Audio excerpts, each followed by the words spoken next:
حضرات التماس ہے کہ ایک مرتبہ پھر ایک سورہ حمد اور 3 مرتبہ سورہ اخلاص کی تلاوت فرما کے مرحوم مغفور شہید ڈاکٹر سید رضا مہدی عرف شہزی کی روح کو اور جملہ شہدائے راہ خدا کی روحوں کو ایثار فرمائے۔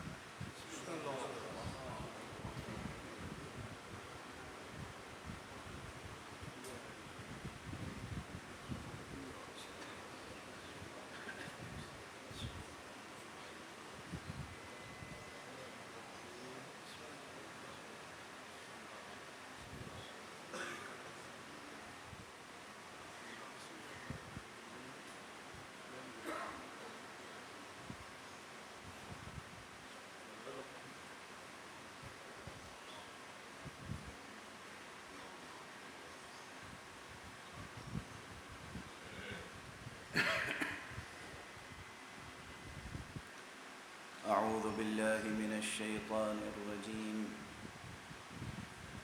بسم اللہ الرحمن الرحیم الحمد للہ رب العالمین والصلاة والسلام علی اشرف الخلائق اجمعین سیدنا وسید الاولین والآخرین حبیبنا وحبیب الہ العالمین امام المرسلین وخاتم النبیین ابی القاسم المصطفى محمد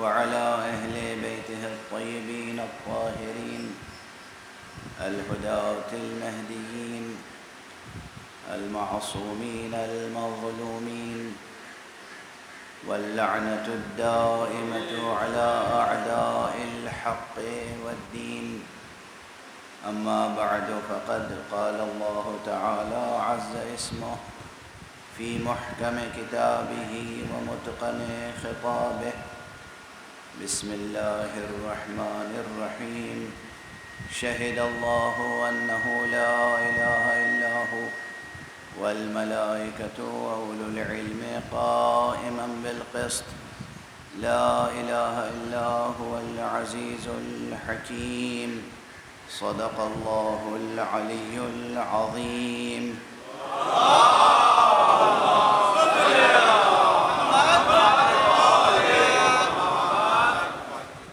ایک مرتبہ اور بلندتر صلوات۔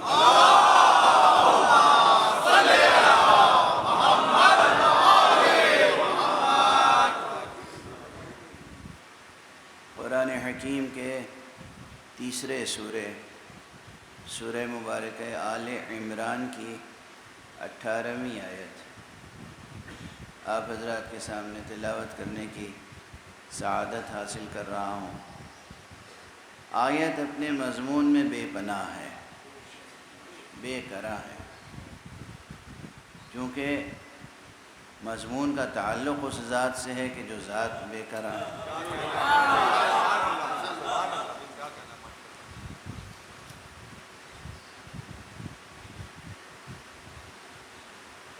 شہد اللہ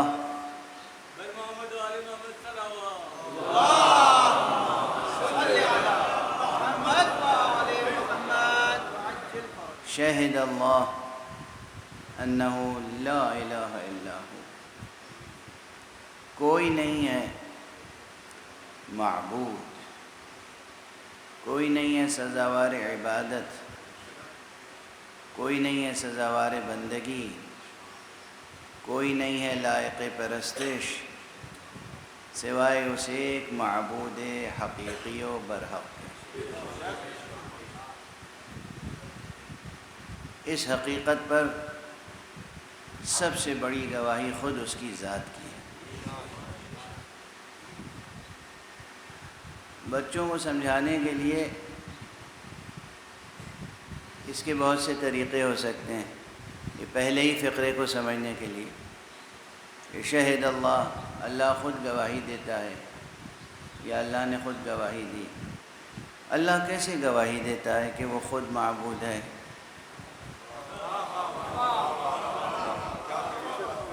بچے پوچھیں گے؟ پوچھ سکتے ہیں۔ اللہ کیسے گواہی دیتا ہے کہ وہ خود معبود ہے؟ کوئی بچہ ہو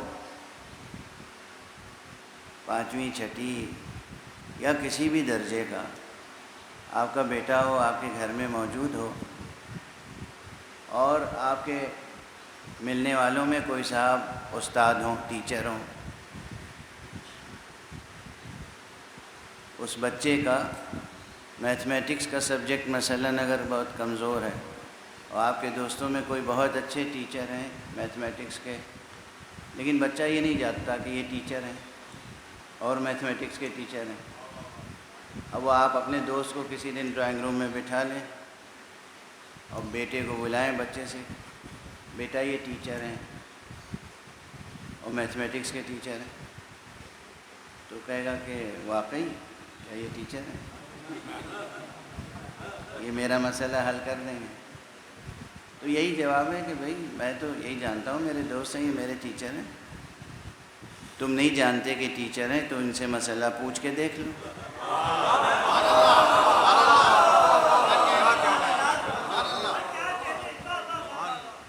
وہ قلم کاپی لے کے آئے گا دوڑتا ہوا، آپ یہ مسئلہ سالو کر دیں گے۔ جب وہ مسئلہ سالو کر دیں گے تو گویا انہوں نے خود گواہی دے دی کہ وہ ٹیچر ہیں۔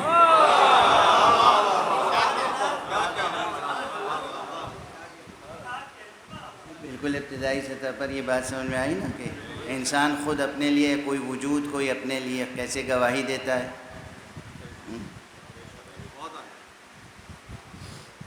یا کوئی شخص روزانہ آپ کے گھر آتا جاتا ہے، مانوس ہیں، سب بچے مانوس ہیں، وہ بچے ان صاحب کو اپنے ابا کا دوست سمجھتے ہیں، بس اس سے زیادہ کچھ نہیں۔ اب آپ نے کسی دن کہا کہ وہ ڈاکٹر ہیں، بھائی بہت اچھے ڈاکٹر ہیں، اب ان میں سے کوئی اگر مریض ہے اور دوڑ کے جائے کہ بھائی دیکھیے میری طبیعت کیسی ہے اور وہ اس کا علاج کر دیں، تو گویا انہوں نے خود یہ گواہی دے دی کہ وہ ڈاکٹر۔ اللہ سبحانہ و تعالیٰ بالکل اسی طرح سے سوچیے کہ اللہ سبحانہ و تعالیٰ اپنی ذات پر خود گواہی دیتا ہے کہ وہ معبود برحق ہے، کیونکہ جب بھی اس سے کچھ طلب کیا جاتا ہے تو وہ مل جاتا ہے، اس کے غیر سے طلب کیا جاتا ہے تو نہیں ملتا۔ پروردگار عالم نے اپنی ذات پر جو گواہی دی ہے وہ بھی 2 طرح سے دی ہے بنیادی طور پر، ایک تکوینی، ایک تشریعی۔ اپنے فعل سے گواہی دی، اپنے قول سے گواہی دی۔ فعل سے گواہی یہ دی کہ حق سبحانہ و تعالی نے اتنی عظیم شان کائنات بنائی، اور آیت میں ایک فقرہ یہ بھی ہے کہ گواہی دی اس شان کے ساتھ کہ وہ عدل پر قائم ہے، قائما بالقسط، وہ قسط و عدل پر قائم ہے۔ تو اس صفت کی بھی گواہی ملتی ہے۔ کائنات کا مطالعہ کیجیے، لاکھوں کروڑوں انگنت چیزیں ہیں کائنات میں، مگر جو شے جس مرتبے اور جس منزلت کی مستحق ہے وہیں پر رکھی گئی ہے۔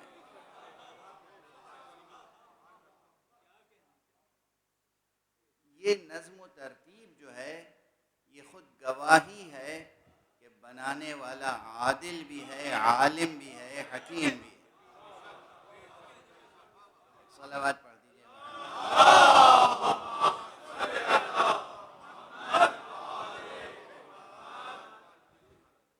چاہے آپ اپنے اس وجود کا مطالعہ کر لیجئے، اپنی ذات میں غور فرما لیجئے، اور چاہے اپنی ذات سے باہر اس پوری کائنات میں غور فرما لیجئے، آپ کو کہیں کوئی بھی ذرہ بے محل نہیں نظر آئے گا۔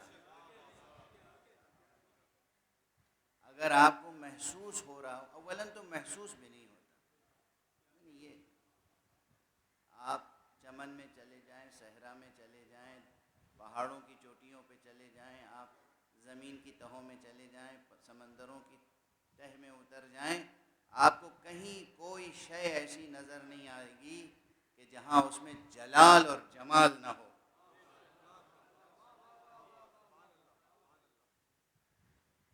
جو لوگ اپنے گھروں میں اپنی میز پر گلدستے سجاتے ہیں، اس میں روزانہ گلاب کا پھول رکھا جاتا ہے، وہ ظاہر ہے کہ معلوم ہوتا ہے کہ ان کا ذوق یہ ہے کہ انہیں چمن عزیز ہے، گلشن عزیز ہے، پھول عزیز ہیں، خوشبو عزیز ہے۔ انہیں لے کے کسی فطری طور پر جو صحرا ہے وہاں صحرا میں چلے جائیے، وہ جسے گلشن پسند ہے اس وقت وہ اس صحرا کے حسن میں ڈوب جائے۔ کسی ایسے پہاڑ پہ لے کے چلے جائیے کہ جس پر کوئی سبزہ نہ ہو، لیکن وہ پہاڑ کے حسن اور اس کے جمال اور اس کی ہیبت میں غرق ہو کے رہ جائے گا، اسے وہ پہاڑ ہی اچھا لگے گا۔ اور فرما رہے ہیں اللہ سبحانہ و تعالیٰ کی بنائی ہوئی کوئی شے ایسی نہیں ہے کہ جسے دیکھ کر ہر انسان کی بات کر رہا ہوں میں، قطع نظر اس کے کہ وہ مجنون ہو، اس کی فطرت ثانیہ بدل چکی ہو، فطرت خراب ہو چکی ہو، ورنہ ایک عام انسان، اس کے لیے کوئی واقعاً شاعر ہونا ضروری نہیں ہے، ادیب ہونا ضروری نہیں ہے، اسکالر ہونا ضروری نہیں ہے، سائنٹسٹ ہونا ضروری نہیں ہے۔ کسی بھی انسان کو اللہ کی بنائی ہوئی کسی بھی شے کے مقابل میں لے کے کھڑا کر دیجئے، وہ ہمیشہ اس شے کے حسن و جمال و عظمت کا اعتراف کرتا ہوا نظر آئے گا۔ یہ ان تمام اشیاء میں موجود حسن اور جمال اور کمال اور عظمت کا ادراک بتائے گا کہ دراصل ان اشیاء کا خالق ہے جو عالم ہے، حکیم ہے، جمیل ہے، عزیز ہے، حکیم ہے۔ اور ہمارے ہاں اس طرح اس نے اپنے فعل سے یہ کائنات جو بنائی، اس فعل سے یہ بتا دیا کہ وہ اس کے علاوہ کوئی معبود برحق نہیں۔ اور جب انسان سخن شناس ہو گیا، یعنی لفظوں کے رشتوں سے معنویتوں کو دریافت کرنے لگا، تو پھر آسمان سے کتابیں نازل ہونے لگیں اور اس میں گواہیاں آنے لگیں کہ دیکھو ہمارے علاوہ کوئی اور معبود نہیں ہے تمہارا۔ اور یہ جو گواہیاں نازل ہوئیں یہ بھی اس لیے نہیں نازل ہوئی کہ اسے اپنی ذات کو پہچانوانے میں اسے حظ حاصل ہوتا ہے، وہ محظوظ ہوتا ہے، وہ مفتخر ہوتا ہے، اس کا کوئی فائدہ ہے، نہیں، بلکہ پہچانوانے کی ضرورت اس لیے ہوئی کہ تم غفلت میں نہ رہ جاؤ، تم اپنے وجود سے کمتر کسی وجود کے سامنے سجدہ ریز نہ ہو جاؤ، تم انسان ہو کسی حیوان کی پرستش نہ کرنے لگو، تم انسان ہو کسی درخت کی پرستش نہ کرنے لگ جاؤ، تم انسان ہو کہیں پتھروں کو خدا نہ مان لو۔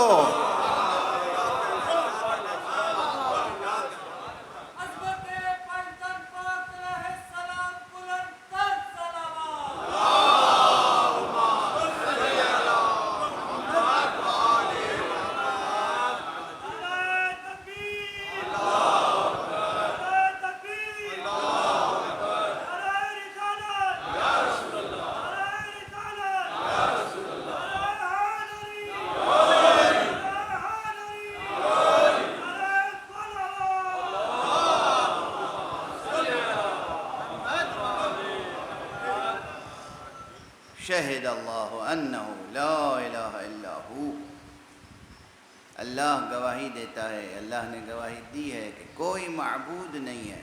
معبود، یہ معبود جو ہے، یہ لفظ جو استعمال کر رہا ہوں میں، اس پہ بہت بحث کی ضرورت ہے۔ معبود، عبد، عبودیت، عبادت، اس سب میں ہے کیا چھپا ہوا، اس کی اساس کیا ہے؟ اتفاق سے یہ ہے کہ اس وقت بھی یہ ضرورت محسوس ہو رہی ہے کہ اس پہ گفتگو کروں، اور شب میں جو عشرہ پڑھ رہا ہوں وہاں بھی اس کی وضاحت کی ضرورت محسوس کرتا ہوں۔ تو ہو سکتا ہے کہ کوئی نقطہ یا کوئی مضمون مقرر ہو جائے، لیکن وہ ضرورت کے تحت ہے۔ دیکھیے عام عبودیت الگ ہے، جسے ذہنوں میں ہے سلیوری، غلامی، کنیزی، وہ ایک ملعون ادارہ تھا، اور تھا نہیں اب بھی ہے۔ پہلے بازاروں میں غلام اور کنیز خریدے بیچے جاتے تھے، اب بھی یہ کام ہو رہا ہے، اب بھی دنیا میں ہو رہا ہے، غریب ملکوں میں نہیں ہو رہا ہے،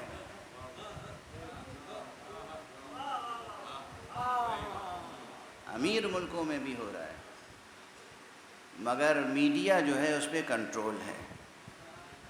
ہماری برائیاں نہ دکھانا، ہماری برائیاں ہرگز عوام کے سامنے نہ آئیں، اس پہ پردہ ڈالنا، اور جو مہذب معاشرے ہیں ان کی خوبیوں کو برائی بنا کے بیان کرو، تو تمہیں ترقیاں ملیں گی، تو تمہیں انعامات ملیں گے، تو تمہیں ایوارڈ ملیں گے۔ اچھائی کو برائی بنا کے پیش کرو، اور برائی کو اچھائی بنا کے پیش کرو۔ آج کی سیاست اور صحافت کی بنیاد بس اسی ایک نقطے پر ہے۔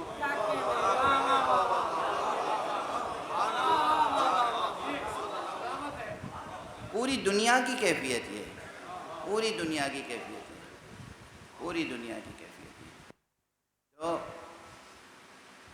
غلامی کا انسٹیٹیوشن کل بھی تھا، آج بھی ہے، اور آج جو بدترین غلامی ہے وہ تاریخ میں کبھی نہیں دیکھی گئی۔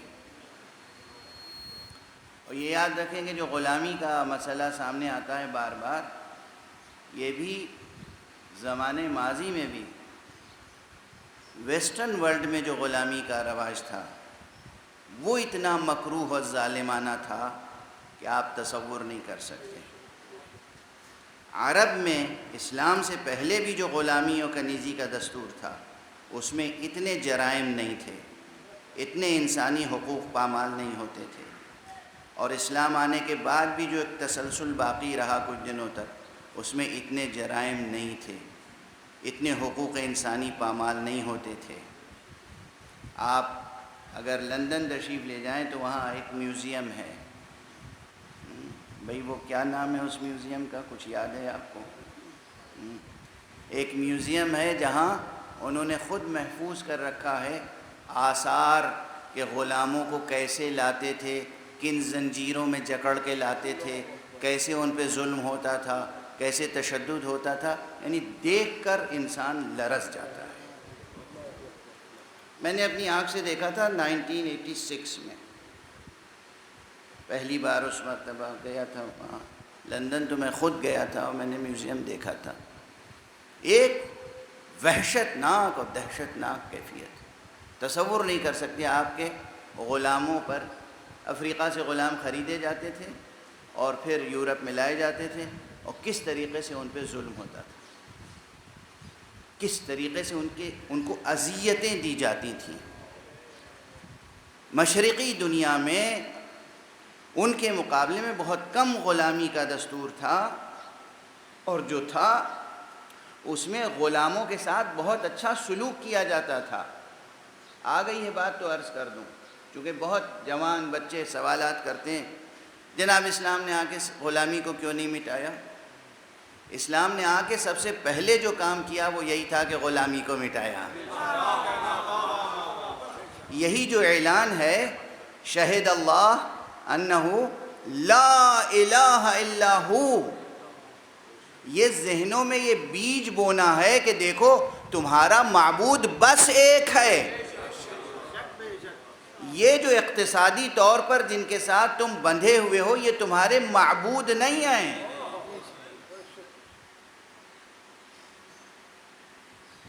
واضح ہے یہ نقطہ؟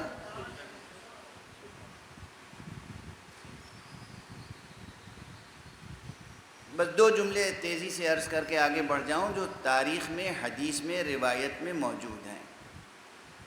ایک تو یہ کہ سب سے بڑی بات ہوتی ہے عنوان، عنوان معمولی چیز نہیں ہے، ایک اعتباری حیثیت ہے، مگر یہ اعتباری حیثیت بہت بڑی حیثیت ہے۔ عنوان، ٹائٹل، ڈیزگنیشن، اب عنوان ہی تو ہے جو انسان کا دل دماغ سب خراب کر دیتا ہے۔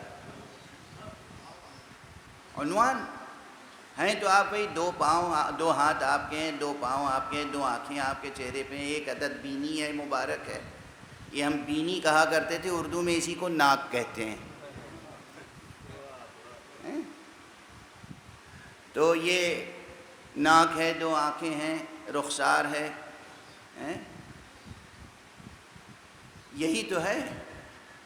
اس کے بعد آپ نے پڑھا لکھا، ڈگریاں لیں، بہت سے لوگوں نے پڑھا لکھا، آپ کے ساتھیوں میں بہت سے لوگوں نے LLB اور LLM اور PhD کیا ہوگا لاء میں۔ اتفاق سے آپ پر نظر انتخاب پڑ گئی کسی کی، اس نے آپ کو اٹھا کے اور جج بنا دیا۔ تو جج جو بنایا تو آپ کے وجود میں تو کوئی تبدیلی آئی نہیں۔ کیا آپ کے چہرے پہ دو ناک لگ گئی؟ 3 آنکھیں ہو گئیں؟ آپ ہیں تو جج۔ مثال دے رہا ہوں، لیکن جیسے یہ ٹائٹل، عنوان، ایک اعتباری شے، جیسے ہی جج آپ کے نام کے ساتھ لگ گیا، کیا گردن میں کجی آ گئی۔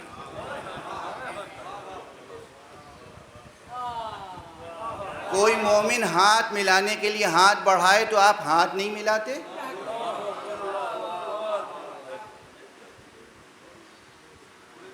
باقی تمام عوام جو ہیں آپ کے سامنے ریگِ صحرا، اور آپ پیدار فرعون بن گئے۔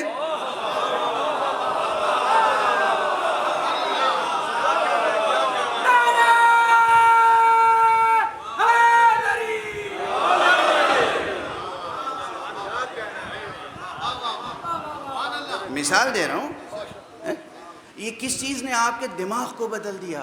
اچھا خاصا تھا، LLM کیا تھا، PhD کی تھی، اچھے خاصے تھے، پڑھتے لکھتے تھے، ہوا کیا کہ دماغ خراب ہو گیا آپ کا؟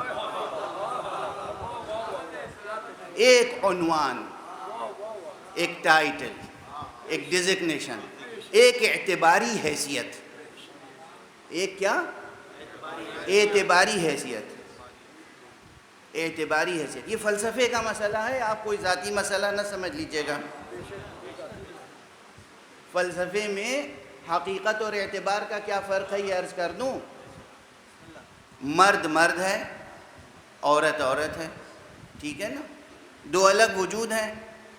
ایک قاضی صاحب نے آ کے انکحتو، قبلتو، زوجتو، قبلت التزویج، 2 جملے کہہ دیے۔ اب ان کے درمیان ایک رشتہ پیدا ہو گیا، کوئی رشتہ نہیں تھا، ایک رشتہ پیدا ہو گیا، زوجیت کا رشتہ۔ یہ رشتہ اعتباری ہے۔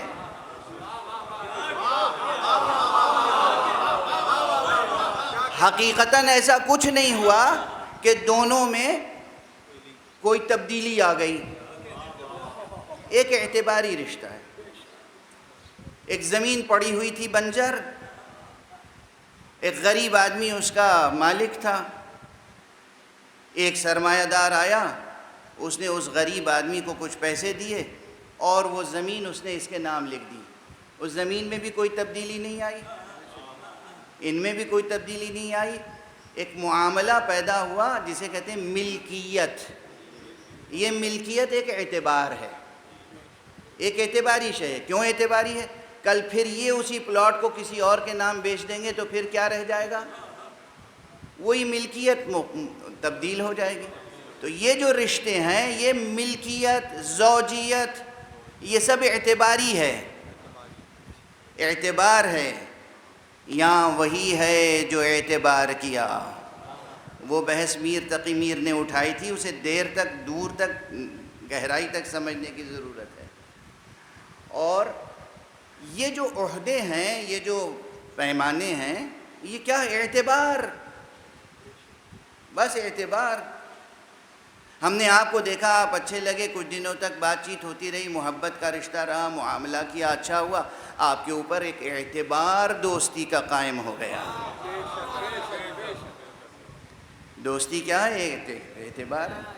جس دن آپ نے خیانت کی وہ اعتبار ٹوٹ جائے گا۔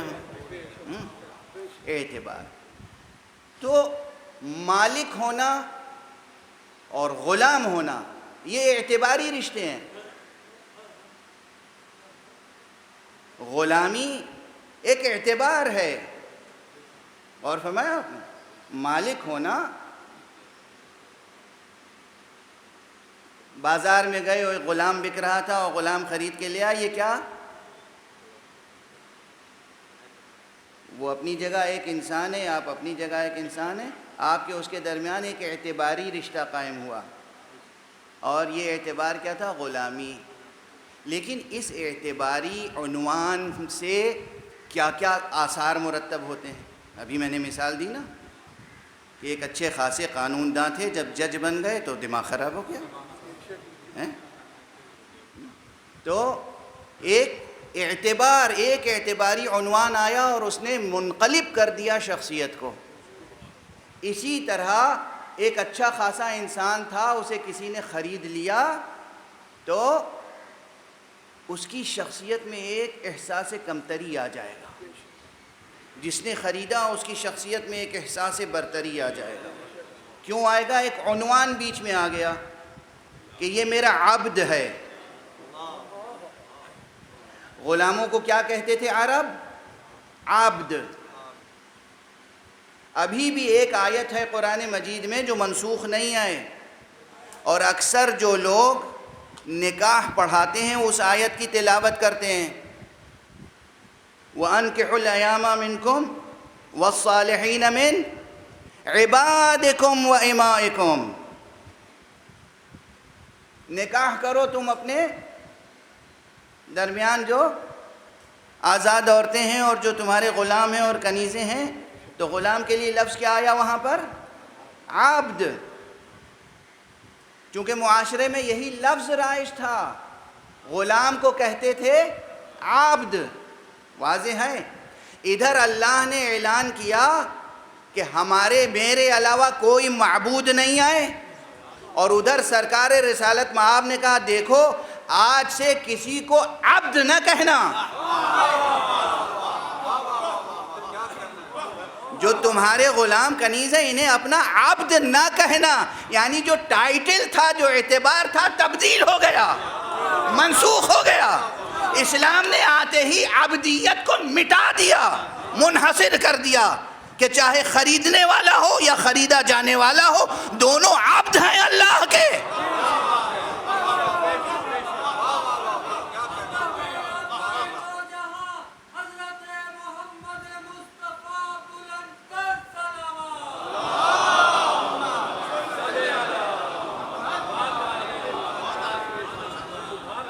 اب نہ اس میں احساس کمتری رہے گا اگر اس نے بات سمجھ لی اور مان لی، نہ اس میں احساس برتری رہ سکتا ہے اگر بات سمجھ لی اور مان لی کہ ہم بھی اس کے عبد ہیں، یہ بھی اس کا عبد ہے۔ عبد تو عبدیت میں سب کو برابر کر دیا۔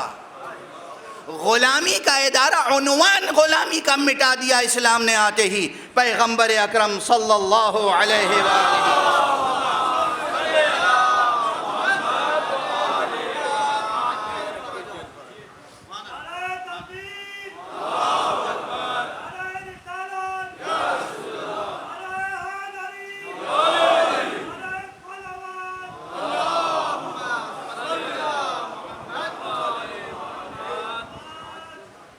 اور اس کے بعد اب رہی بات یہ کہ ایک ہوتا ہے اقتصادی معاملہ۔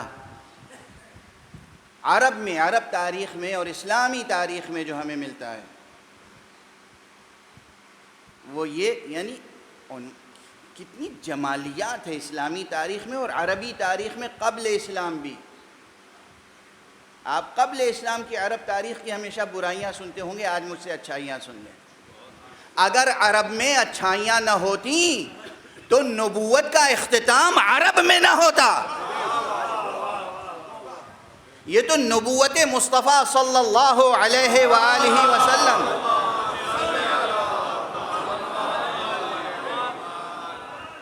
کہ عہدے اور منصب نبوت سے حسد رکھنے والوں نے حضور کی بھی دشمنی کی، تو پھر حضور کے قبیلے کی دشمنی کی، تو پھر حضور کے علاقے کی دشمنی کی، پھر حضور کے قوم قبیلے کی دشمنی کی. یہ سلسلہ رہا.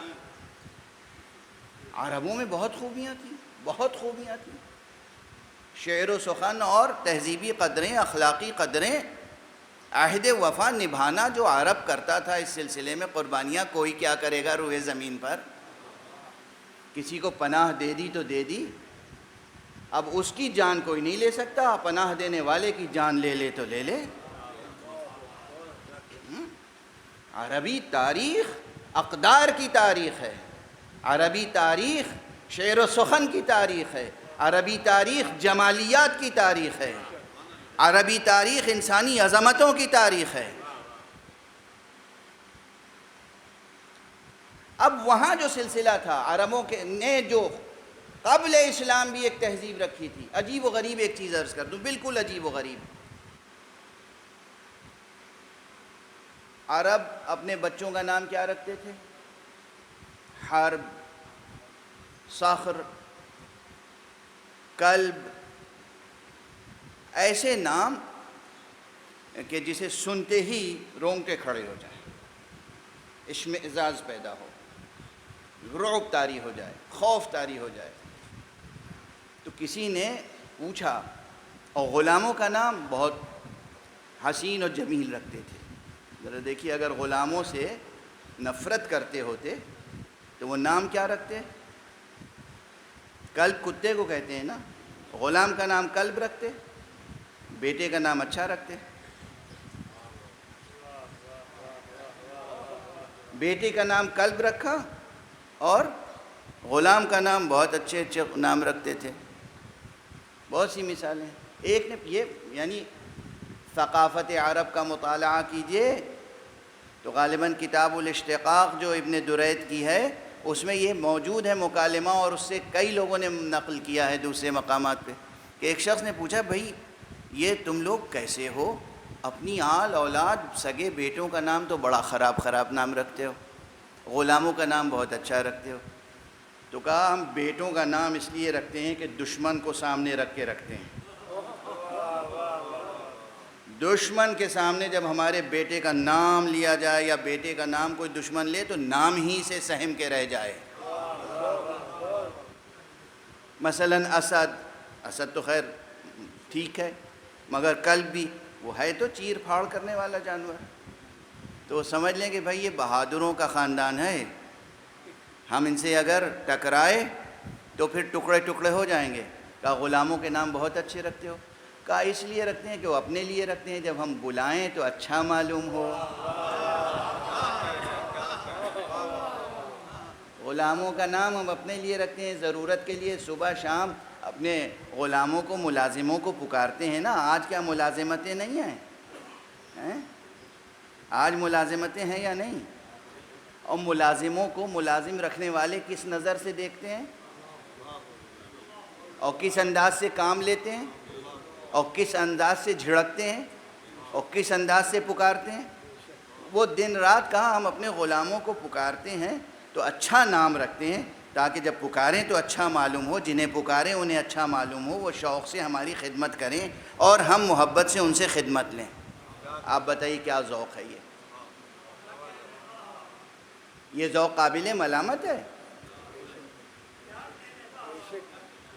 اور ہمارے ہاں یہ عربی تہذیب اور ادب کی تاریخ کا عجیب و غریب ایک مظاہرہ ہے کہ غلاموں کا نام اچھا رکھتے ہیں. نام ہی سے بات شروع ہو جاتی ہے کہ غلام کا مرتبہ سوسائٹی میں کیا ہے.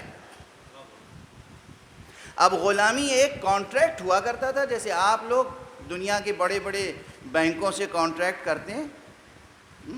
کبھی ایک فرد کا کانٹریکٹ ہوتا ہے، کبھی پوری امت کا کانٹریکٹ ہو جاتا ہے، قوم کا، قومیت کا. اور پھر وہ کس طرح ٹریٹ کرتے ہیں، کس طرح بیہیو کرتے ہیں. پوری قوموں کو غلام بنانے کا دستور رائج ہے اب تو. لیکن اسلام نے آتے ہی سب سے پہلے اس عنوان اعتباری کو ختم کر دیا، مٹا دیا. پیغمبر نے اعلان کیا کوئی اپنے غلام کو عبد نہ کہے، اور قرآن نے کہا معبود تو بس ایک ہے، تمام اللہ کے مخلوقات، تمام انسان ایک دوسرے کے برابر ہیں۔ تو غلامی کا وہ جو مکروہ چہرہ تھا، اگرچہ وہاں اتنا مکروہ نہیں تھا، پھر بھی اس کو مٹا دیا۔ رہا یہ کہ اقتصادی نظام میں ایک نظام تھا، اور کتنا نظام، کیسا نظام تھا یہ بھی سن لیجئے۔ اب آ گئی ہے بات، حالانکہ کچھ اور عرض کرنا چاہتا تھا آج۔ ایک صلوات پڑھ دیجئے محمد۔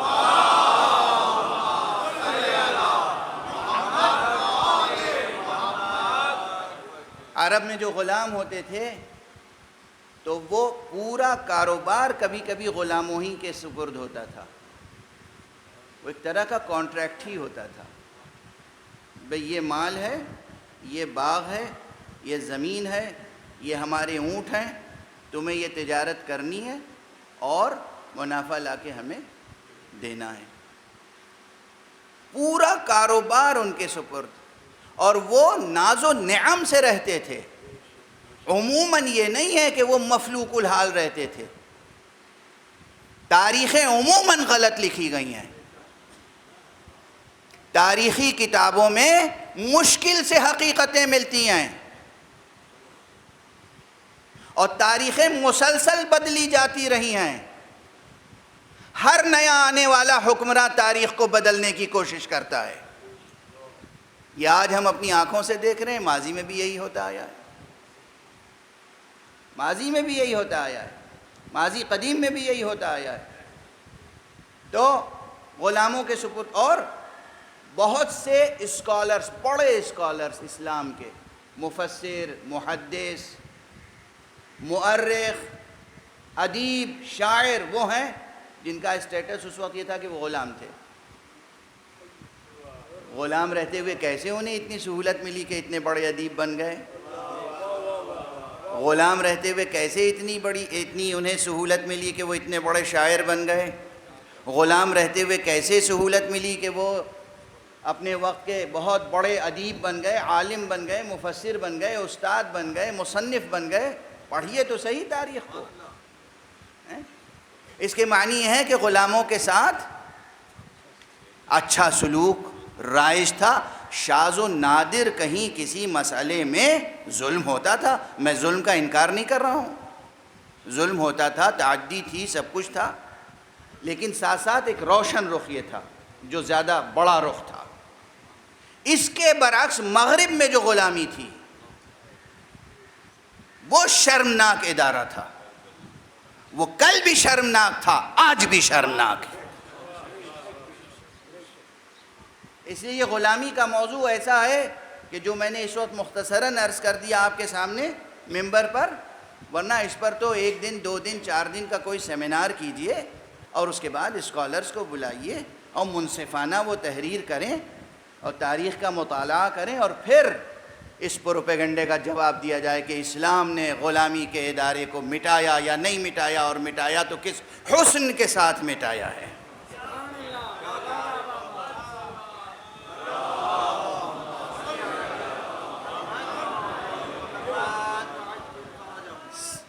ایک بلندر اور صلوات پڑھ دیں۔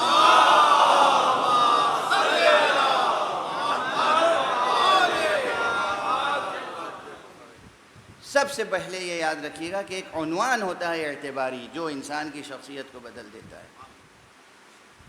تو اسی لیے حق سبحانہ و تعالیٰ نے بار بار قرآن مجید میں زندگی کے چھوٹے بڑے مسائل بیان کیے، اور ہر جگہ یاد دلایا، دیکھو میں ہوں تمہارا رب، میں ہوں عزیز، میں ہوں حکیم، میں ہوں علی کل شیء قدیر، میں ہوں محیی، میں ہوں ممیت۔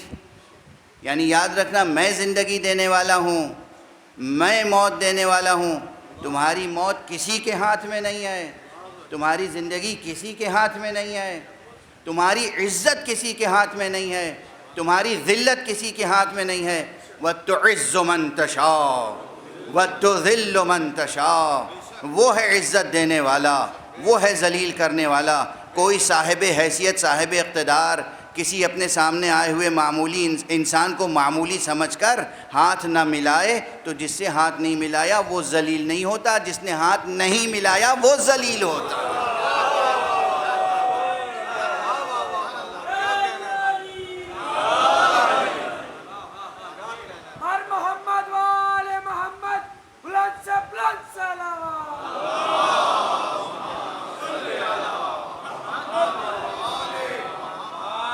اپنی چھوٹی چھوٹی حیثیتوں پہ لوگ خدا کو بھول جاتے ہیں، پھر ہم سے پوچھتے ہیں کہ بتائیے اتنی بار خدا نے ایک بات کو کیوں دہرایا ہے، یہ بار بار خدا نے ذرا قہر و غضب کے لہجے میں کیوں گفتگو کی ہے۔ مجھ سے ایک مرتبہ ایک ہندوستان کے بہت senior I A S officer جو بہت اچھے ایڈمنسٹریٹر اور بہت اچھے مدبر تھے اور ہیں، ابھی حیات ہیں، مجھ پہ شفقت رکھتے ہیں، ایک یونیورسٹی کے وائس چانسلر بھی رہے، یونائٹڈ نیشنز کے ساتھ بھی کام کیا، یونائٹڈ نیشنز میں رہے، نیو یارک میں رہے اور دوسرے ملکوں میں ایڈوائزر کی حیثیت سے کام کیا۔ دنیا کی ہر عقل و تمیز ان کے اندر ہے، مگر قرآن مجید سمجھ میں نہیں آتا۔ تو مجھ سے ایک مرتبہ تو انہوں نے یہ کہا، دو سوالات ان کے آپ کے سامنے دہرا دینے کی اجازت دیجیے، ہو سکتا ہے ایسے سوالات اور حضرات کے ذہنوں میں بھی ہوں۔ ایک مرتبہ انہوں نے فرمایا کہ مولانا یہ قرآن میں کیا ہے کہ علامہ طباطبائی نے 20 ضخیم جلدوں میں تفسیر لکھی؟ مجھ سے 20 ضخیم جلدوں میں، وہ مثلا امام رازی نے 30 جلدوں میں تفسیر لکھی، یہ مختصر سا قرآن، اس میں کیا ہے جو اتنی طویل طویل طویل و عریض تفسیر لکھی ہے؟ مجھے واقعاً جسے کہیے کہ صدمہ ہوا اس سوال سے، اور چونکہ ان کا ادبی ذوق بھی بہت مشہور ہے اور باذوق کہلاتے ہیں وہ، تو میں نے ان سے کہا کہ یہ فرمائیے دیوان غالب کی کتنی شرحیں لکھی گئی ہیں؟ دیوان غالب، غالب کیا اور دیوان غالب کیا ہیں؟ غالب کیا اور دیوان غالب کیا؟ مگر اس دیوان غالب کی شرحیں کتنی لکھی گئیں؟ صرف جو ان کا مطلع دیوان ہے، نقش فریادی ہے کس کی شوخی تحریر کا، کاغذی ہے پیرہن ہر پہ کرے تصویر کا، اس کی تقریباً میں سمجھتا ہوں کم سے کم 300 ادیبوں نے تو اس پر مقالے لکھے ہوں گے، شرحیں لکھی ہوں گی، کم سے کم 300 اب تک۔ اور خود دیوان کی تو درجنوں لکھی گئیں، پورے دیوان کی، بے خود دہلوی نے لکھی اور بے خود موہانی نے لکھی اور مولانا یوسف سلیم چشتی نے لکھی اور جناب والا کس کس نے لکھی، اب پوری فہرست کیا یہاں پہ اس دہراؤں۔ آخر میں پروفیسر شمس الرحمن فاروقی نے تعبیر غالب لکھی، تفہیم غالب لکھی، اور پروفیسر نیر مسعود مرحوم نے تعبیر غالب لکھی، کتنی کتابیں لکھی گئیں۔ میں نے کہا کہ جناب والا غالب کے 2 مصروں میں کیا ہے جو ہزاروں صفحے لکھے گئے؟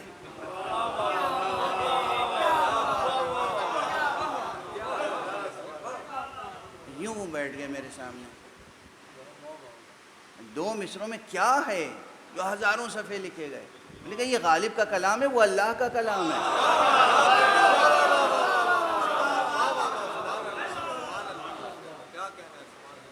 غالب نے اپنے تفنن طبع کے لیے شعر کہے تھے، اللہ نے قیامت تک آنے والے انسانوں کے لیے پیغام دیا ہے۔ کتنی تہداری ہوگی اس پیغام میں کہ ہر آنے والی نئی نسل کی ذہنی اور وجودی ضرورتوں کو پورا کرنے کے لیے پیغام اس میں موجود ہے۔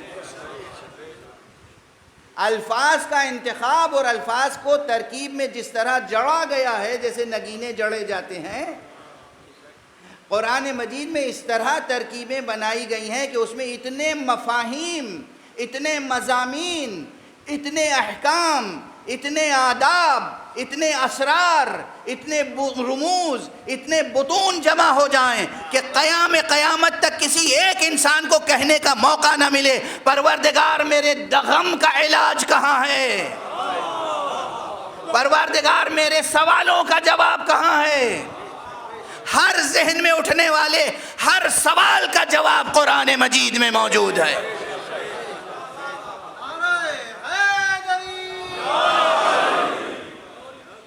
اس کے بعد انہوں نے وہ کہتے ہیں نا کہ دل میں کفر چھپا ہو تو پھر آسانی سے مٹتا نہیں، تو ان کا اچھا ایک بات اور بتا دیجیے۔ میں نے کہا وہ فرمائیے کیا ہے؟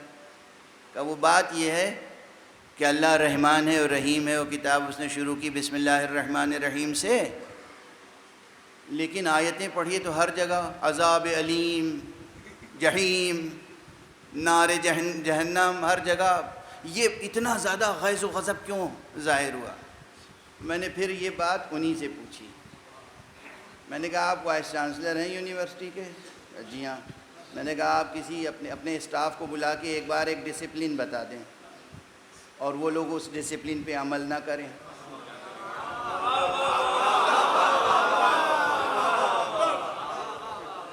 تو آپ بہت خاندانی ہیں اور بہت حلیم ہیں، بہت کریم ہیں، بہت بڑی شخصیت ہے آپ کی، بہت بزرگوار ہیں آپ بلائیں گے، کہیں گے دیکھو بھائی ہم نے تم لوگوں سے کہا تھا کہ یہ ڈسپلن برقرار رکھنا، تم لوگوں نے کیا نہیں، میں دوبارہ یاد دہانی کرا رہا ہوں، دیکھو یہ ڈسپلن مینٹین کرو۔ اور میں نے کہا پھر وہ دوبارہ جا کے اور پھر وہ اپنی ہی والی کریں، آپ کی نہ کریں، تو پھر آپ کا حلم، آپ کی بردباری، آپ کی بزرگواری وہ پھر کیا کرے گی سلوک ان کے ساتھ؟ بھائی تیسری بار بھی آپ بلا کے کہیں گے دیکھو بھائی ہم نے تمہیں بتایا تھا کہ ڈسپلن کیا رکھنی ہے اور یہ سب ٹھیک نہیں ہو رہا ہے، تو تھوڑے سے آپ کے الفاظ بدل جائیں گے، ہو سکتا ہے چہرے کا امپریشن بھی بدل جائے، اور پھر تیسری بار بھی وہی کریں، پھر چوتھی بار آپ بتائیے آپ کا پیمانہ صبر کتنا ہے، کتنی بار برداشت کریں گے؟ وہ اسٹاف برقرار رکھیں گے؟ مجھے معلوم تھا کہ انہوں نے ایک ایک غلطی پر کن کن کو نکالا ہے یونیورسٹی سے، مجھے معلوم تھا ایک معمولی سی غلطی پر انہوں نے نکال دیا تھا اور میں سفارش کرنے کے لیے گیا تھا، اور مجھے سے وہ کہہ رہے تھے، میں نے کہا ایک بار، دو بار، تین بار، چار بار آپ برداشت نہیں کریں گے، اس نے 1,24,000 انبیاء بھیجے۔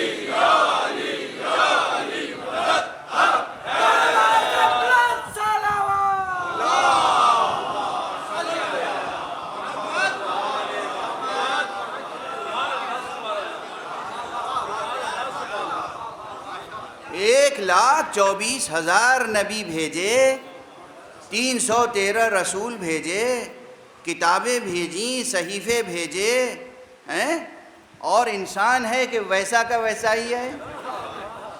اب بھی پیشانی مشیت پہ شکن نہیں آئے گا تو کیا ہوگا؟ شکن تو آئے گی، لہجہ نہیں بدلے گا تو کیا ہوگا؟ اور پھر بھی آپ کو اگر فصاحت سے واقف ہوں، اگر بلاغت سے واقف ہوں، اگر رموز زبان سے واقف ہوں، اگر عربی زبان کے اسالیب سے واقف ہوں، تو اندازہ ہوگا کہ اس قرآن مجید میں جہاں عذاب کا تذکرہ بھی ہے وہاں بھی رحمت و رافت غالب ہے۔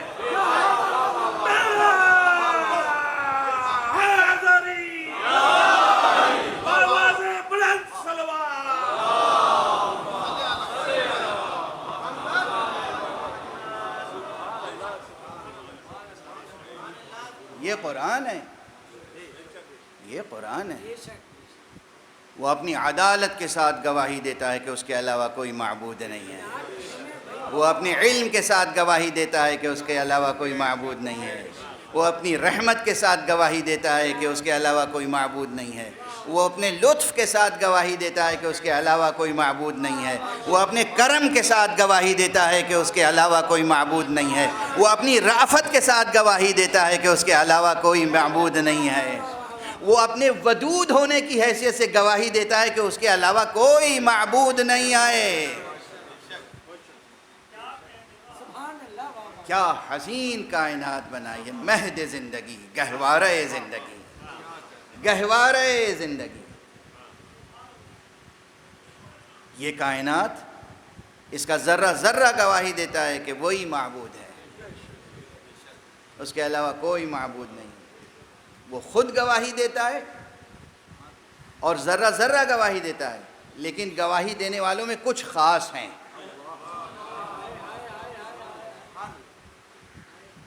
اس لیے ان کو خصوصیت سے اسی مقام پر ذکر کر دیا، شہد اللہ انہ لا الہ الا ہو والملائکۃ، اور اس کے خاص ملائکہ، برگزیدہ ملائکہ۔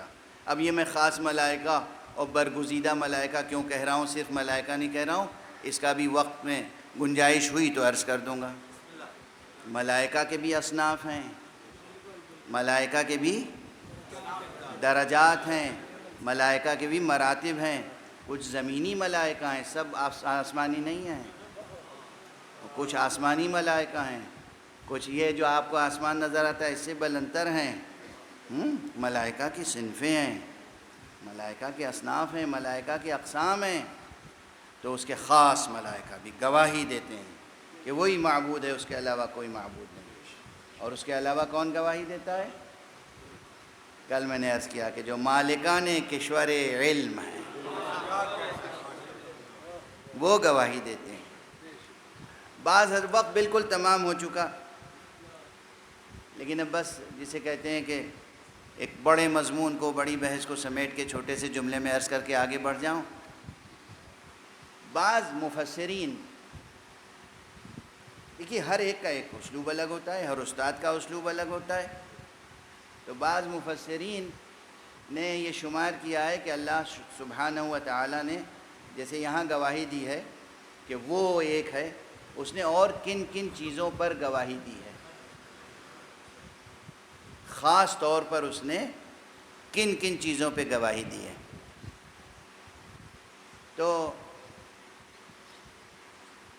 ایک مفسر نے یہ بیان کیا کہ اللہ نے 7 چیزوں پہ خاص گواہی دی ہے۔ ایک تو خود اپنی ذات پر، اپنی معبود ہونے پر، دوسری گواہی قرآن مجید کے حق ہونے پر، تیسری گواہی نبی اکرم خاتم النبیین محمد مصطفیٰ صلی اللہ علیہ وآلہ وسلم کے رسول ہونے پر، اور اسی طرح انہوں نے 7 چیزیں گنائی ہیں۔ میں انشاءاللہ کوشش کروں گا وہ سب ذکر کر دوں، لیکن جس طرح اللہ نے اپنی وحدانیت پر گواہی دیتے ہوئے 2 اور گواہی میں اپنے شریک خود بنائے ہیں۔ اب یہ نازک سا مسئلہ یاد رکھیے گا، شرک شرک شرک شرک کا مسئلہ جو بار بار اٹھایا جاتا ہے، ہمیں یہ حق نہیں ہے کہ ہم کسی بھی حیثیت سے کسی کو اس کا شریک بنائیں، ورنہ ہم مشرک ہوں گے۔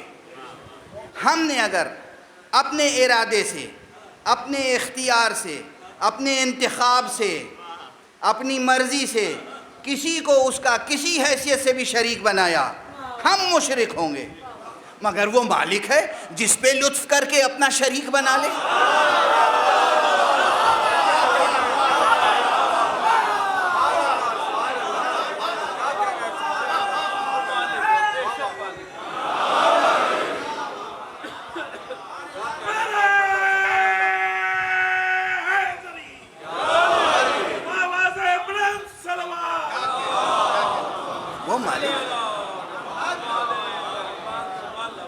وہ مالک ہے چنانچہ اسی آیت میں، اس توحید والی آیت میں اس نے شریک بنا لیا. گواہی وہ دیتا ہے اور ملائکہ دیتے ہیں. یعنی گواہی دینے میں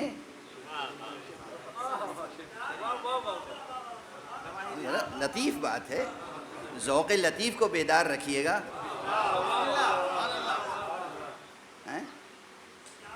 شرک کے نعروں کی نحوستوں میں نہ آ جائیے گا.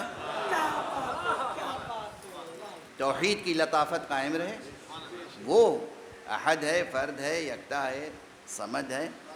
اس نے کہا میں گواہی دیتا ہوں اور میرے ملائکہ گواہی دیتے ہیں. تو گواہی میں شریک تو بنایا نا اس نے، ازراہ لطف. یہ ہم کہتے ہیں ازراہ لطف، ازراہ کرم. ورنہ اس کی گواہی کے بعد کسی کی گواہی کی ضرورت ہے؟ اور اسی طرح وہ اولو العلم، اور اولو العلم گواہی دیتے ہیں. اہل علم، مالکان کشور علم، یہ گواہی دیتے ہیں. کیا گواہی؟ گواہی ایک ہی ہے کہ میں معبود برحق ہوں. تو حق سبحانہ و تعالیٰ نے اسی طرح جب پیغمبر صلی اللہ علیہ وآلہ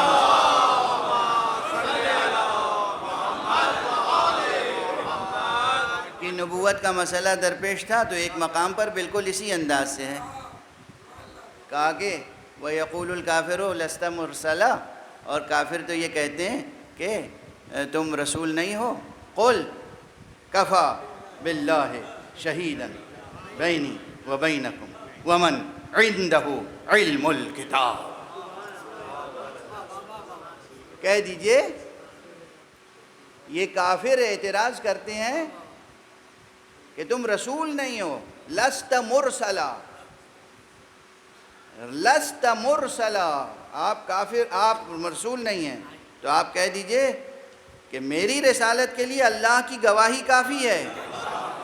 یعنی وہاں بھی وحدت بھی محفوظ ہے، لطف کا سلسلہ بھی جاری ہے. کفا باللہ شہیدا، اللہ کافی ہے ہمارے اور تمہارے درمیان گواہی دینے کے لیے. اور اس کے بعد ایک اور اضافہ ہو گیا، وَمَنْ عِنْدَهُ عِلْمُ الْكِتَابِ، اور وہ جس کے پاس علم کتاب ہے.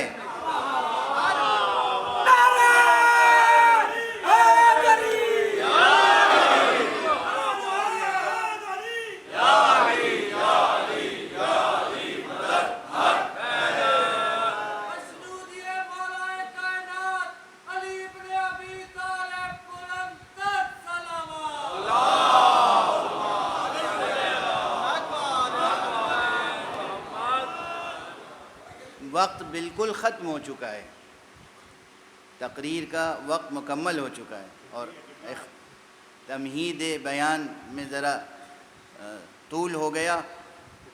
تو اب اس موقع پر یہ آیت زبان پر آئی ہے کہ جو خود ایسی آیت ہے جس پر کم سے کم تو ایک عشرہ پڑھنا ہے.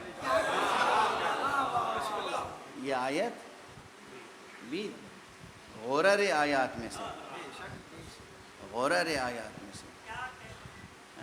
میں گواہ ہوں، اللہ گواہ ہے میری رسالت کے لیے. اور وہ اب دیکھیے، کل اگر گفتگو یاد ہو کہ قرآن کا اسلوب عام بیان میں خاص مراد لیا جاتا ہے. وَمَنْ عِنْدَهُ عِلْمُ الْكِتَابِ، اور وہ جس کے پاس علم کتاب ہے. اور وہ، اب اور وہ میں مصداق تلاش کرتے رہیے. کون ہے؟ کون ہے وہ؟ کون ہے وہ؟ چنانچہ مفسرین میں اختلاف ہو گیا.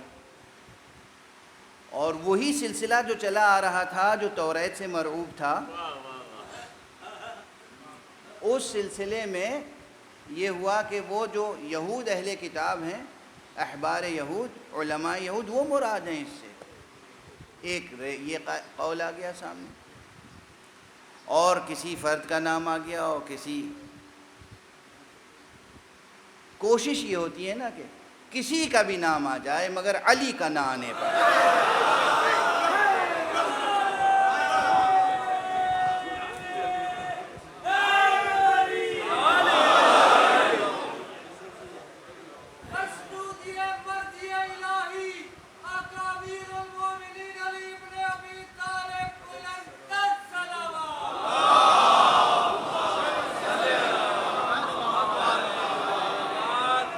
ایک سعی ہے.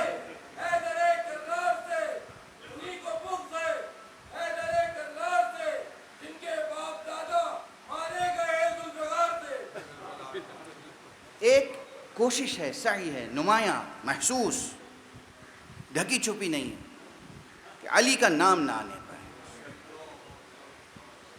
جیسے ہی رسول کی آنکھ بند ہوئی تب سے یہ تحریک شروع ہوئی اور آج تک جاری ہے. لیکن یہ بھی کیا کیجیے، وہ عادل ہے، وہ حکیم ہے، اس نے فراہم کیے موقع دوسروں کے لیے. اب بالکل آخری جملہ کہہ رہا ہوں باب فضائل میں آج، چونکہ اس سے زیادہ وقت نہیں ہے اور میری سکت بھی ساتھ نہیں دیتی، انشاءاللہ بیان جاری رہے گا. کیسے سمجھیں کہ کون ہے وہ جس کے پاس علم الکتاب ہے؟ کیسے سمجھیں؟ میں نے بالکل تقریر کے آغاز میں مثال بچے کی دی تھی کہ بچہ آپ کے دوست کو نہیں پہچانتا کہ یہ ٹیچر ہیں یا نہیں ہیں، آپ کہیں گے سوال پوچھ کے دیکھ لو، سوال کر کے دیکھ لو.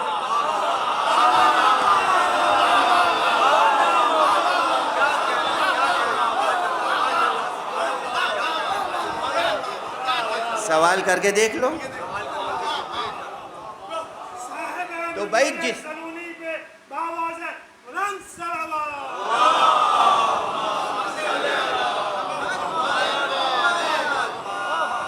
ہمیں نہیں معلوم، ہم تو ایک ریسرچر ہیں، ہم تو ایک اسٹوڈنٹ ہیں، ہمیں تو جستجو رہتی ہے، ہم تو بس مسلسل جستجو میں سرگرداں رہتے ہیں.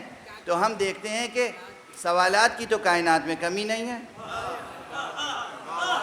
لیکن ہوا یہ کہ سوال جب بھی کیا گیا دربار خلافت میں کوئی مشکل، تو جواب دینے کے لیے کسی اور کو بلایا گیا.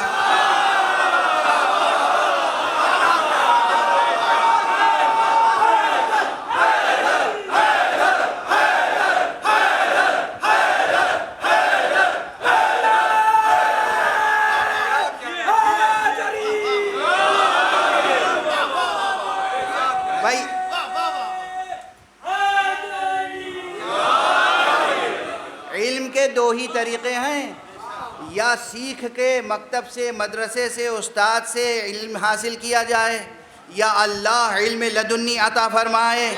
صرف کرسی پہ بیٹھ جانے سے تو علم آتا نہیں.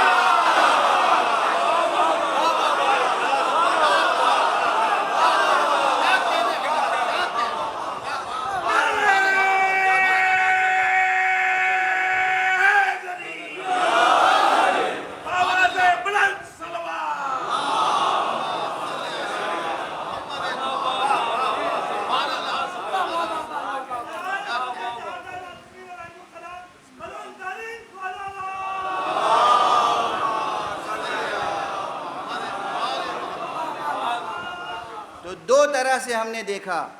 ایک یہ دیکھا کہ کسی میں ہمت نہ تھی، مجال نہ تھی کہ کوئی ممبر پہ بیٹھ کے کہتا پوچھو جو چاہے،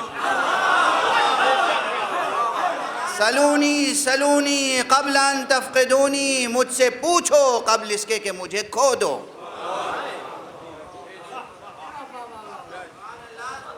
سوائے ایک ذات گرامی کے دوسرے کسی شخص نے کہا یہ نعرہ، یہ دعوت سلونی کسی کی مشہور نہیں ہے. حالانکہ یہی بریکٹ میں کہہ دوں، اب وقت نہیں ہے، خود رسول اللہ نے کیا تھا. بیان نہیں کرتے لوگ، یہ کوتاہی ہے. حضور علیہ السلام نے ممبر پہ بیٹھ کے کہا تھا سلونی عما شئتم، پوچھو مجھ سے جو چاہو. اور انشاءاللہ اجازت ہوگی تو میں پڑھوں گا، اور یہ بھی وہیں سے ظاہر ہو جائے گا کہ کیوں وہ روایت نہیں پڑھتے لوگ.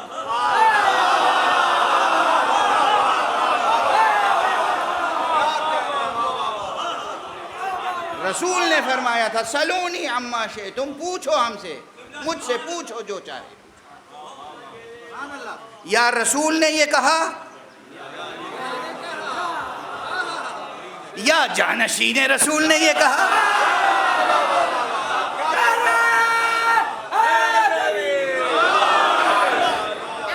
بھئی ہم کسی اور حوالے سے کسی کو نہیں پہچانتے. خدا کو بھی پہچانتے ہیں تو صفت سے، نبی کو پہچانتے ہیں تو اوصاف سے، ولی کو پہچانتے ہیں تو اوصاف سے۔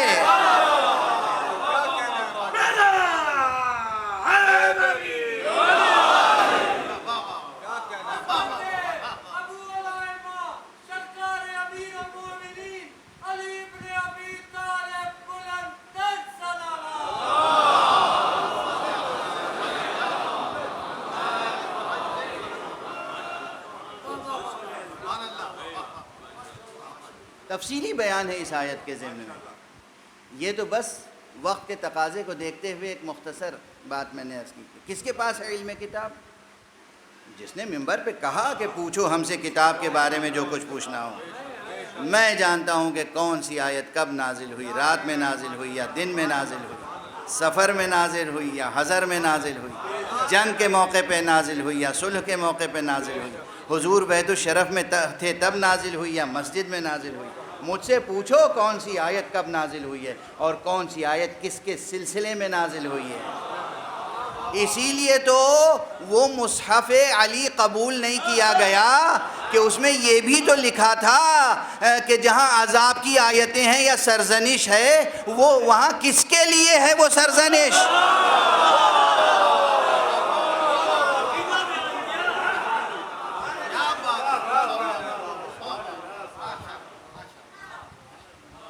بس وقت تمام ہو چکا، وقت تمام ہو چکا۔ اللہ خود گواہی دیتا ہے کہ وہ معبود ہے، اور اللہ کے فرشتے گواہی دیتے ہیں، صاحبان علم گواہی دیتے ہیں، وحدانیت کی بھی گواہی دیتے ہیں، رسالت کی بھی گواہی دیتے ہیں، اور اسی میزان پر امامت کی گواہی بھی آتی ہے۔ اقدام بتاتا ہے اماموں کا کہ یہ امام ہے، اقدام بتاتا ہے کہ یہ امام ہے۔ سرکار سید الشہداء ابو عبداللہ الحسین، آپ کا اس موقع پر تاریخ کے اس موڑ پر اٹھنا، قیام کرنا، انقلاب لانے کے لیے اقدام کرنا، یہ اقدام بتاتا ہے کہ امامت ان کی ذات میں منحصر تھی۔ اور کیا اقدام ہے، خدا کی قسم کیا اقدام ہے۔ آج محرم کی چوتھی ہو گئی، چوتھی محرم تک ہم اصحاب سرکار سید الشہداء کا تذکرہ کرتے ہیں۔ کیا کیا اصحاب ملے سرکار سید الشہداء کہ خود جناب سید الشہداء نے فرمایا ہے مجھے ایسے ساتھی ملے کہ ایسے ساتھی تو نہ میرے بابا کو ملے اور نہ میرے نانا کو ملے، اور مجھے اہل بیت بھی ایسے ملے کہ جو میرے علاوہ کسی کو نہیں، میرے ساتھ حسن سلوک کرنے والے، مواسات کرنے والے، غم خواری کرنے والے، غم گساری کرنے والے، سخت وقت میں ساتھ کھڑے رہنے والے۔ یہ لفظیں جتنی آسان ہیں معنویتیں بہت سنگین ہیں۔ سخت وقت میں ساتھ کھڑے رہنے والے۔ مجھے ایک کردار، ہر کردار عظیم الشان ہے کربلا کا، لیکن بعض کردار جو مشہور بھی ہیں وہ مجھے بہت عزیز ہیں۔ اس میں ایک کردار حر کا ہے۔ میں جناب حر کے بارے میں چند جملے پہلے دوسرے دن عرض کر چکا ہوں، لیکن حر کا کردار بہت عظیم الشان ہے۔ قیامت تک آنے والے تمام انسانوں کے لیے آقا حسین کی شخصیت تو بہت بلند ہے۔ ہم آقا حسین کے نقش قدم پر نہیں چل سکتے، بہت بلند ہے، بہت بلند ہے آقا حسین کی شخصیت۔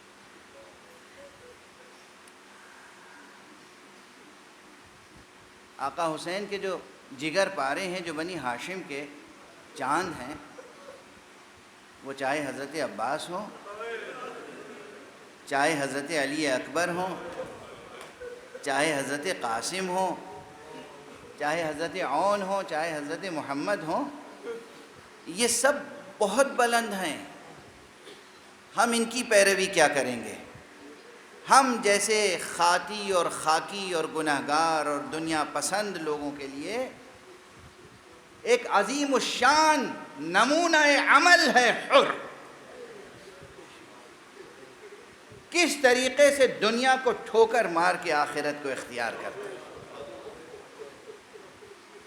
کس طرح سے جہنم سے نکل کر جنت کی طرف آتا ہے. حر ویسے بھی خاندانی شخص تھے، تاریخ میں ان کی ایک حیثیت ہے، کربلا آنے سے پہلے بھی ان کی ایک حیثیت تھی، لیکن وہ حیثیت دنیاوی تھی. سماج میں ایک حیثیت تھی، معاشرے میں ایک حیثیت تھی. بہادروں میں ایک ہی نام لیا جاتا تھا کوفے میں، حر. بہت سے بہادر تھے مگر حر. شب عاشور خود یزیدی لشکر کا ایک شخص کہتا ہے کہ میں نے دیکھا کہ حر اپنے گھوڑے پہ بیٹھے ہوئے تھے، نگاہیں ان کی خیام حسینی کی طرف تھیں اور جسم میں جیسے لرزہ تھا، رعشہ تھا، لرزہ طاری تھا. تو میں آگے بڑھا، میں نے کہا حر، اگر خدا کی قسم مجھ سے کوئی پوچھتا کہ بہادر ترین شخص تمہاری نظر میں کون ہے تو میں تمہارے علاوہ کسی کا نام نہیں لیتا، مگر اس وقت میں تمہاری حالت کیا دیکھ رہا ہوں. حر نے ایک جملہ کہا، دیکھو میں اپنے کو دوزخ اور جنت کے درمیان دیکھ رہا ہوں. یہ انتخاب کی گھڑی ہے. اور یہ کہا اور اس کے بعد بس گویا کہ اپنے گھوڑے کو ایڑ لگائی اور خیام حسینی تک پہنچے. مختلف انداز سے مناظر آپ کے سامنے بیان ہوتے رہتے ہیں اور خطبہ حق ادا کرتے ہیں. میں ایک پہلو اور عرض کر دوں. ایک لفظ ہے مواسات. مواسات یعنی غمخواری، غم گساری، کسی کے دکھ درد میں شریک ہونا. حر نے جتنی مہلت اسے نصیب ہوئی اسی میں مواسات کا حق بھی ادا کیا ہے. اس لیے کہ روایتوں میں یہ ہے کہ شب عاشور حر کے خیمے میں دسترخوان لگا دیا گیا تھا اور حر باہر تفکر کے عالم میں تھے. خیمے کے باہر بیٹا آیا، بیٹے نے پہلے غلام کو بھیجا کہ کہہ دیجئے خاصا تیار ہے، گویا سنا ہی نہیں. پھر دوبارہ یاد دہانی کرائی گئی، نہیں سنا. بیٹا پھر خود آیا، بابا دیر سے دسترخوان لگا ہوا ہے، کھانا نوش فرما لیں. ایک مرتبہ حر نے کہا، بیٹا میرے قریب آ جاؤ.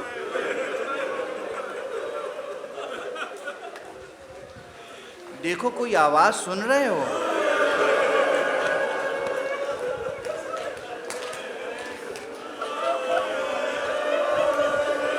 بیٹا بھی حر کا تھا اور اس کا نام بھی علی تھا. سر جھکا کے کہا، ہاں بابا آواز سن رہا ہوں. کہا کیا سن رہے ہو؟ کہا ابو عبداللہ الحسین کے خیام سے الاتش کی آواز آ رہی.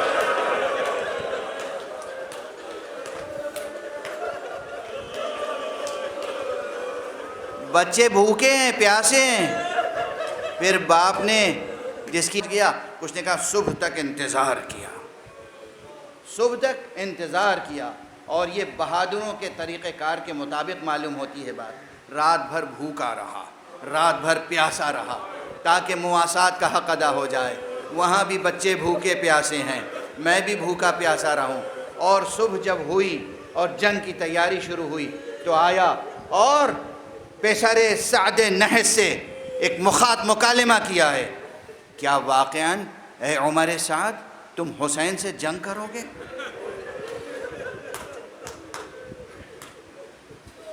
اس سگے زمانہ نے جواب دیا، ہاں ایسی جنگ کروں گا کہ دنیا میں یادگار رہ جائے گی. تم جنگ کرو گے؟ فرزند رسول سے جنگ کرو گے؟ سبط مصطفیٰ سے جنگ کرو گے؟ جب اس نے غیرت دلائی تو سر جھکا تو ضرور، مگر کہا تمہیں مگر حاکم کا حکم یاد نہیں ہے؟ حور نے کہا تم اس حاکم کے حکم کی پرواہ کرتے ہو، اللہ رسول کی پرواہ نہیں ہے تمہیں؟ غیرت دلائی اور اس کے بعد مردانہ وار وہاں سے چلا، مڑا، گھوڑے کو ایڑ لگائی سب کے سامنے۔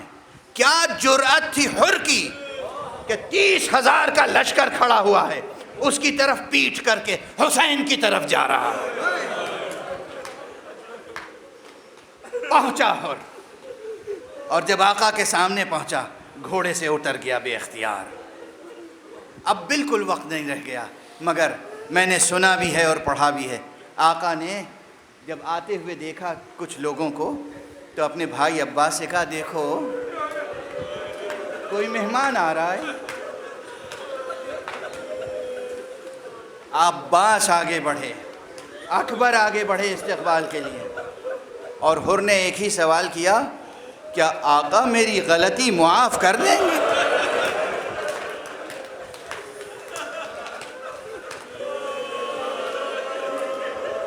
اجرکم علی اللہ، اجرکم علی اللہ۔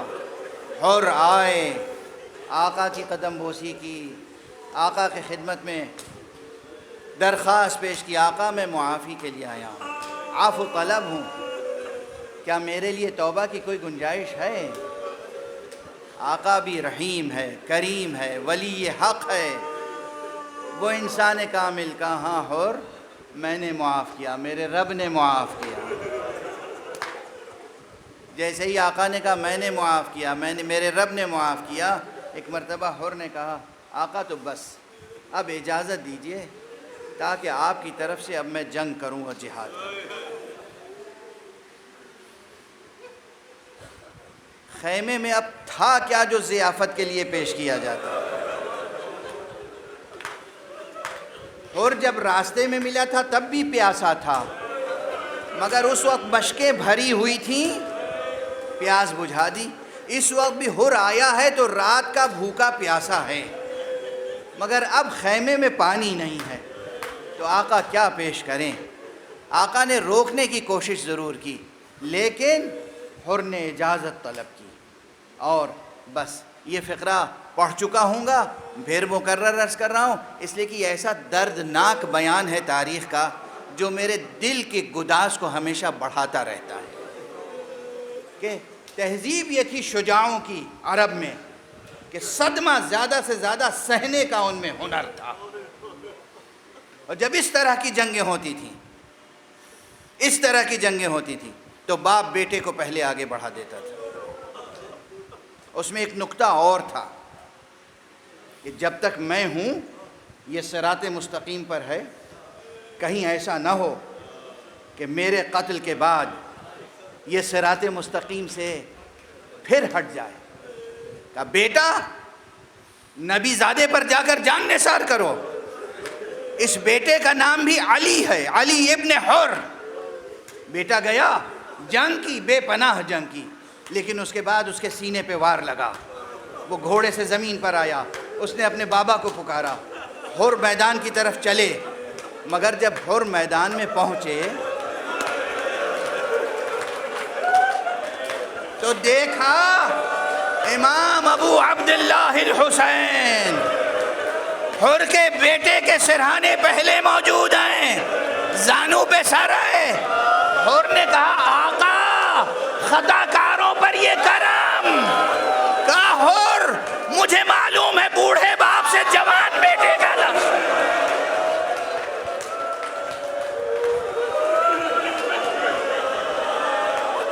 یہ وہ حسین ہیں جو بس چند ساعتوں کے بعد علی اکبر کا لاشا اٹھائیں گے، قاسم کا لاشا اٹھائیں گے، اون و محمد کا لاشا اٹھائیں گے۔ یہ حسین ہیں جو حر کے جوان بیٹے کے لاشے پر آ کر حر سے کہہ رہے ہیں حر مجھے معلوم ہے بوڑھے باپ سے جوان بیٹے کا لاشا نہیں اٹھتا۔ انا للہ و انا الیہ راجعون، رضا بقضائہ و تسلیما لامرہ۔ انا للہ و انا الیہ راجعون، رضا بقضائہ و تسلیما لامرہ۔ پروردگار ہمیں علوم قرآن اور معارف اہل بیت سے آشنا فرما۔ پروردگار ملت اسلامیہ، امت اسلامیہ میں وحدت کی نعمت کو عام کر دے۔ پروردگار ہمیں اتحاد کی دولت عطا فرما، وحدت کی دولت عطا فرما، ہمارے سینوں میں ہمیشہ چراغ توحید روشن رہے، ہمارے ہاتھوں میں ہمیشہ دامان ختم نبوت رہے، ہمارے قدم ہمیشہ صراط مستقیم ولایت علی پر قائم رہے۔ پروردگار ہمارے سروں پر علماء اعلام کا، مرجعیات رشیدہ کا سایہ ہمیشہ قائم رکھ، ہمارے رموز کو محفوظ فرما۔